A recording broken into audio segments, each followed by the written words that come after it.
her diary entries, sort of, you know, there's all that. I spoke to a couple of psychoanalysts as well to kind of get that perspective on it. As far as the costume drama thing goes, yes, I do a lot of costume dramas. I don't know why, I love them. I think it's a taste thing. I just really enjoy them. I love reading about them. I love history. I love reading history books. So it's a privilege that that's part of my job. I just want to know if the Jung family would be so decent as to release the remainder of the letters that he wrote to Miss Streamline, because it's very good reading. It's very entertaining material, and I'd like to see more. The letters, you know, you have to realize that at this era, at the end of there were maybe 5 to 8 mail deliveries every day. It was like the internet, before the internet. So if you wrote a letter in the morning, you were expected by the afternoon to get a reply to that letter. So there are tons of letters amongst all these characters. And in those letters, they quote each other. They say, when you said this, and when I replied that. So there's a lot of material out there for which is the basis of the screenplay. And so I would say that, given human reality, the script is very, very accurate, actually, very accurate. It's such a dense script, and you know, we're trying to sort of get a concentrated solution of these characters, you know, which obviously are very infamous. Everybody knows who, you know, these people are. So I just really concentrated on the script. I thought that my main work really revolved around trying to get the rhythm of the script. It was written in such a way that I felt like it was a piece of music. So only through, you know, lots of repetition did I start to uncover the rhythms through the piece and try to sort of respect the writing. And then any extra research I could do was really a luxury. I got a great book on Jung, which is like Jung for children. And it's sort of an idiot's handbook, and I think I found pretty much everything that I could find in that little book. Well, I think, I just want to say one thing. This is the 68th Venice Film Festival, and I am 68. So, and just to add to that weirdness, the opening film of the festival was called The Ides of March, and that's my birthday. So, you know, just keep that in mind. Yeah, well, at my age, you know, having made as many movies as I have, not as many as Woody Allen, mind you, but still, I believe I have changed just in my understanding of my own version of cinema and how much footage I have to shoot, how I edit. I don't shoot a lot now, and I edit very quickly. And that's different from what I did when I first started out and was just exploring what cinema was. But in terms of changing, really, there's a basic principle for me that's always been there, which is that I give the movie what it wants, you know. The movie tells you what it needs, and I give it that. I have sometimes had people say, are you going to Cronenbergize this? You know, meaning are you going to put some imprint on it that people will know is yours or something?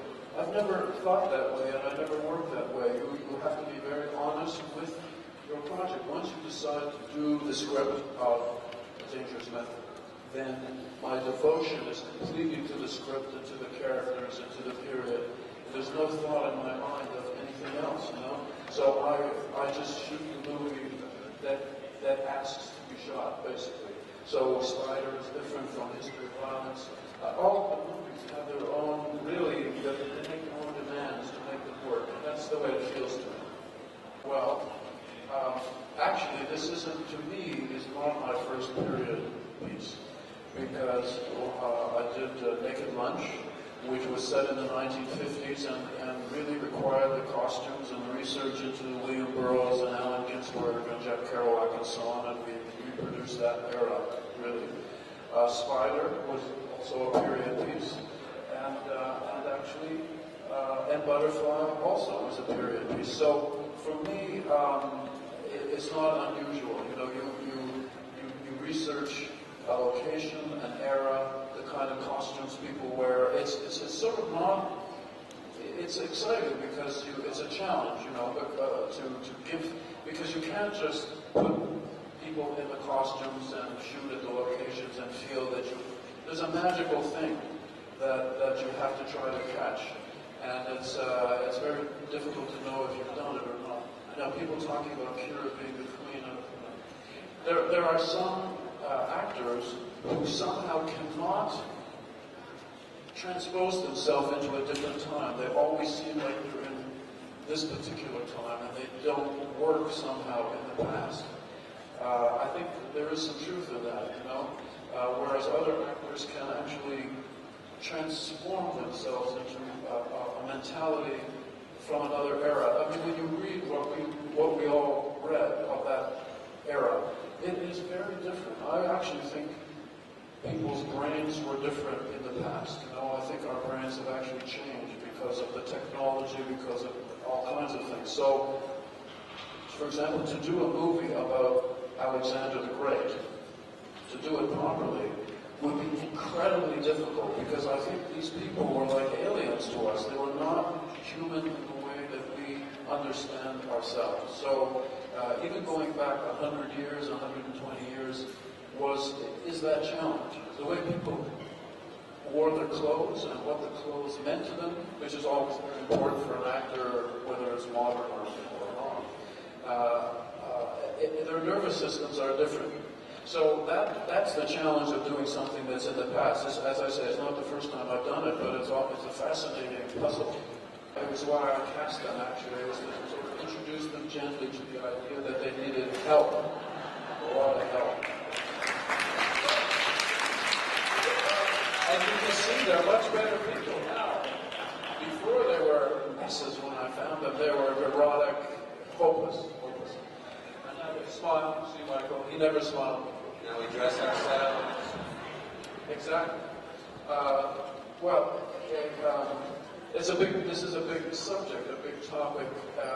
But once again, when you talk about research of the period, and you read a book like Stefan Zweig's World of Yesterday, which talks about Vienna in that era, and he lived in that era, and he knew Freud, and he knew everybody. That you understand that at the time, there was a concept that man was making great progress in culture, in education, in technology, and that the world was going along in a very wonderful way. This was the Austro-Hungarian Empire in the middle of Europe. And that Europeans were very civilized and sophisticated, and that we were gradually evolving from animals into angels, and we would be, human beings were changing.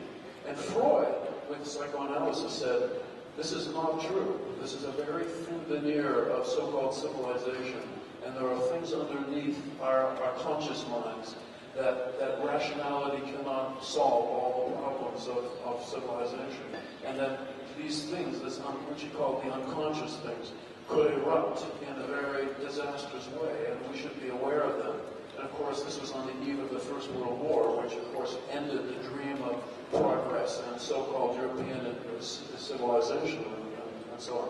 So that was an incredible breakthrough in the understanding of what a human being is and what the human condition is, especially for the time. But you can understand how disturbing it was for people who believed in this ideal of order and control and progress, you know. And so I think psychoanalysis has evolved in many ways. But I can say that I was speaking to a friend of mine who is a social psychologist, and he says that in the last 15 years, people have come back to Freud because with MRI imaging, the imaging of the brain, they have discovered what they want to call non-consciousness as opposed to unconsciousness. There is a lot of activity in the brain, a lot of thought going on that is not accessible by our consciousness. In other words, Freud was absolutely right. It's like the theories of Einstein that have only now begun to be proved to be correct. So I would say that, as I say, a complex subject, and Jungian analysis is, I feel, personally, that Jungian analysis is really went off into a religious direction, as Freud feared. But I think it's more about spirituality and religious realization, if you're talking about Jung, as opposed to Freud, who was a different thing.